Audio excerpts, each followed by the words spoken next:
যাচ্ছি তা আমার নানির মুখে শোনা। ঘটনায় আসি। আমার নানারা ছিলেন দুই ভাই। পুরান ঢাকায় নিজেদের পিতৃত্ব বাড়িতে তারা তাদের পরিবার নিয়ে যথাভাবে বাস করতেন। তাদের বৃদ্ধ মা তাদের সাথেই থাকতেন। ঘটনাটি ঘটে আমার বড় নানার সাথে। বাড়িতে থাকতেন, তার পূর্ব দক্ষিণ বরাবর টয়লেট ছিল। এর পাশেই ছিল এক বেল গাছ। বাড়িতে একটি মাত্র টয়লেট থাকার কারণে এবং অনেক মানুষ তা ব্যবহার করার কারণে স্বাভাবিকভাবেই তা নোংরা হতো। বড় নানা প্রতিদিন ফজর ওয়াক্ত উঠে টয়লেট পরিষ্কার করতেন। ঘটনাটি যেদিন ঘটে সেদিন ছিল পূর্ণিমা। চাঁদের আলোয় চারদিক ভেসে যাচ্ছিল। হঠাৎ কোনো কারণে নানার ঘুম ভেঙে যায়। তিনি বাইরে তাকিয়ে দেখেন চারদিক ফর্সা হয়ে আছে। তিনি মনে করেছিলেন ফজরের ওয়াক্ত হয়ে গেছে। তো একটি ঝাড়ু, এক বালতি পানি ও একটি হারিকেন নিয়ে টয়লেট পরিষ্কার করতে গেলেন। চোখে ঘুম থাকার কারণে তিনি বুঝতেই পারেননি তখনও ভোর হতে অনেক দেরি।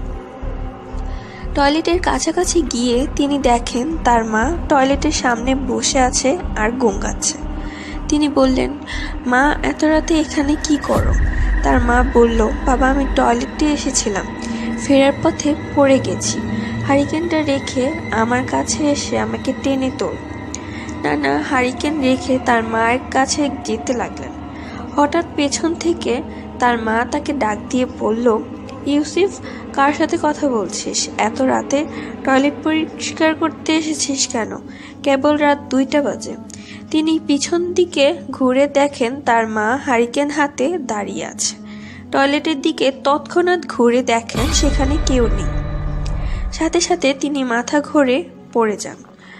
তার অনেক জ্বর আসে। 3 দিন পর তার জ্বর কমে যায়। এরপর একজন হুজুর ডেকে আনা হয়। তিনি বাড়িতে ঢুকেই বলেন, এখানে একটা খারাপ জিন আছে। টয়লেটের পাশেই বেল গাছটায় ওটার আস্তানা। সেদিন রাতে নানার মা যদি নানাকে না থামাতেন তাহলে জিনিসটা কাছে গেলেই তার নানাকে মেরে ফেলত। এরপর তিনি বাড়িটা বন্ধ করে দেন এবং বেলগাছটি কেটে ফেলতে বলেন। বেলগাছটি তার কথা অনুযায়ী কেটে ফেলা হয়।